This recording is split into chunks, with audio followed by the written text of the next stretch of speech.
Hello everyone and welcome back to the TP Human Capital HR Breakfast Wrap-Up. In part 1 we discussed the importance of having engaged employees in the workplace, as well as the 5 things that enrage people the most.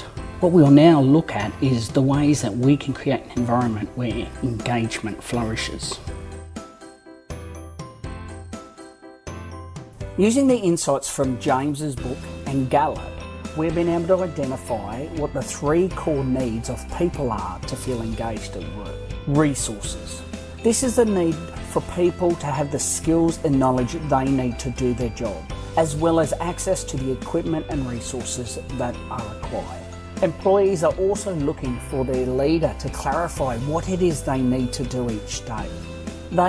These are often considered as the low-hanging fruit. The things that you and I can do right away with minimal investment, yet often have the greatest return.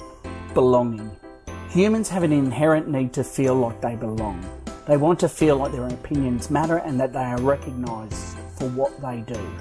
Employees also want to see how their role fits into the mission of the business, how their making of a widget connects to the bigger picture. Growth. For the most part, everyone wants to develop and grow. They want to know there is someone looking out for them and encouraging them to grow and develop, helping to push them beyond their current thinking. They are looking to become the best version of themselves possible. So let's look at 3 things that help people become more engaged in their workplace.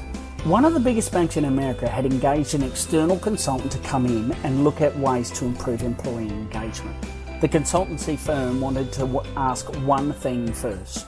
They wanted to ask the staff what is the one thing they wanted at work.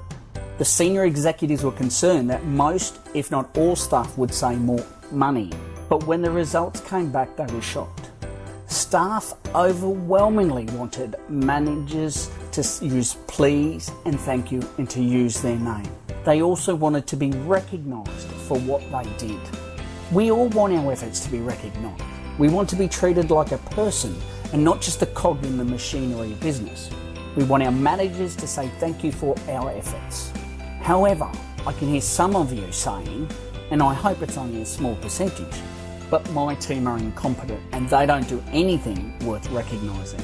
This is because our RAS, or our reticular activation system, is filtering our conscious thought process. Our RAS is our attention centre of the brain. It's a cluster of cells in the brain that act as a filter to the information we receive.